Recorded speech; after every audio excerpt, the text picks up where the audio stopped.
هاي يا اصحابي، عاملين ايه؟ التجربه بتاعتي النهارده تجربه البسكوت العتاوله. العتاوله طلعت بسكوت ويفر جديد بالفراوله، وبيقولوا ان هو جواه فلوس كتير، فيلا بينا نفتحهم مع بعض ونشوف هيبقى حظ حلو ولا لا. هنفتح اول واحد، يا رب اكسب بقى.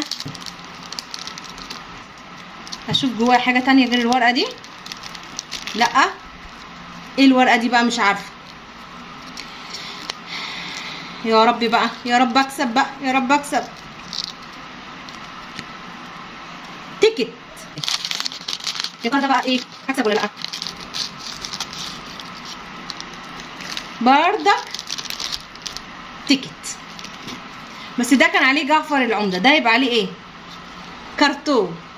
بما اني انا ما كسبتش فيه، ندوقه بقى ونشوف طعمه حلو ولا لا. ده طلع بايت كمان، يعني ما كسبش فيه وكمان بايت وطعمه مش حلو. ويلا الحمد لله. انصحكم ما تجربوش عشان انا ما